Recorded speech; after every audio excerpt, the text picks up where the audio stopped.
uHezekeli 34. Izwi likaJehova lafika kimi, lathi, ndodana yomuntu, profetha ngabelusi bakwa-Israyeli, profetha uthi kubo, kubelusi, isho kanje iNkosi uJehova, ithi, wokubelusi bakwa-Israyeli abazibonelela bona. Abelusi bebengayikuzalusa izimvu na. Niyadla amanoni, nembatha uboya, nihlaba ezikhulupheleyo, kepha izimvu anizalusi. Ezibuthakathaka aniziqinisanga, negulayo aniyiphilisanga, neyaphukileyo aniyibophanga, nexoshiweyo aniyibuyisanga, nelahlekileyo aniyifunanga, kepha nizibusile ngamandla alukhuni. Zazihlakazekile, ngokuba umalusi wayengekho, zaba ngukudla kwazo zonke izilwane zasendle, zahlakazeka. Izimvu zami zazulazula kuzo zonke izintaba nakuwo onke amagquma aphakemeyo. Yebo, izimvu zami zazihlakazekele ebusweni bonke bomhlaba, akwabakho ozifunayo nozicingayo.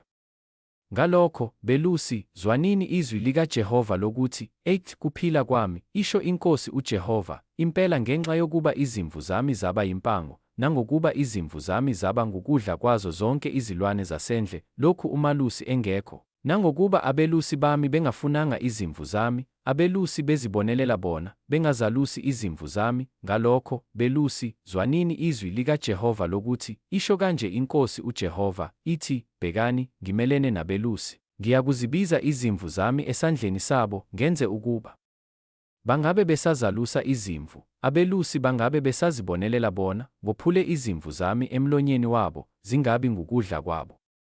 Ngokuba isho kanje iNkosi uJehova, ithi, bhekani, mina ngiyakuzifuna izimvu zami, ngizicinge.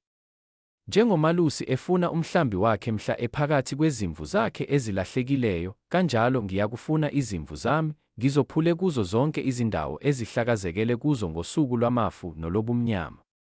Ngiyakuzikhipha kubantu, ngiziqoqe emazweni, ngiziyise ezweni lazo, ngizaluse ezintabeni zakwa-Israyeli, ngasemifuleni, nasezindaweni zonke ezakhiweyo zezwe. Ngiyakuzalusela emadlelweni amahle, isibaya sazo sibe sezintabeni zempakama yakwa-Israyeli, ziyakubuthisa khona esibayeni esihle, ziklabe emadlelweni aluhlaza ezintabeni zakwa-Israyeli. Mina ngiyakuzalusa izimvu zami, ngenze ukuba zibuthise, isho iNkosi uJehova. Ngiyakufuna ezilahlekileyo, ngibuyise ezixoshiweyo, ngibophe ezaphukileyo, ngiqinise ezigulayo, kepha ezikhulupheleyo nezinamandla ngiyakuzichitha, ngizaluse ngokwahlulela. Nina-ke, zimvu zami, isho iNkosi uJehova, ithi, bheka, ngiyakwahlulela phakathi kwemvu nemvu naphakathi kwezimpongo. Kuncane kini yini ukuklaba edlelweni elihle nize ninyathele ngezinyawo zenu okuseleyo kwedlelo lenu, nokuphuza amanzi acwebileyo nize nidunge aseleyo ngezinyawo zenu na? Izimvu zami ziyadla okunyathelwe ngezinyawo zenu, ziphuza okudungiwe ngezinyawo zenu. Ngalokho isho kanje iNkosi uJehova kuzo, ithi, bhekani, mina ngiyakwahlulela phakathi kwezimvu ezikhulupheleyo nezimvu ezondileyo.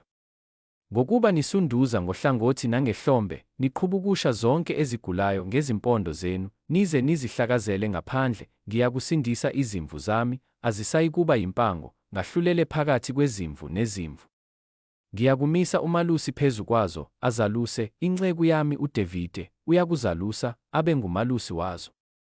Mina Jehova ngiyakuba nguNkulunkulu wazo, inceku yami uDavide ibe yisikhulu phakathi kwazo, mina Jehova ngikhulumile. Ngiyakwenza nazo isivumelwano sokuthula, ngiqede izilwane ezimbi ezweni, zihlale zilondekile ehlane, zilale emahlathini. Ngiyakuzenza zona nezindawo ezizungeza intaba yami zibe yisibusiso, ngehlise imvula ngesikhathi sayo, ibe yizihlambi zesibusiso. Umuthi osendle uyakuthela izithelo zawo, umhlabathi uthele ukudla kwawo, zihlale zilondekile ezweni lazo, zazi ukuthi nginguJehova, lapho sengaphulile izikeyi zejoka lazo, ngazophula esandleni salabo ezenziwa izikhonzi yibo. Azisayikuba yimpango yabezizwe, nesilwane somhlaba asiyikuzidla, kepha ziyakuhlala zilondekile, zingesatshiswa muntu. Ngiyakuzivusela insimu edumileyo, azisayikususwa yindlala ezweni, zingasalithwali ihlazo labezizwe. Ziyakwazi ukuthi mina Jehova uNkulunkulu wazo nginazo nokuthi zona, indlu yakwa-Israyeli, zingabantu bami, isho iNkosi uJehova. Nina niyizimvu zami, niyizimvu zedlelo lami, ningabantu, mina nginguNkulunkulu wenu, isho iNkosi uJehova.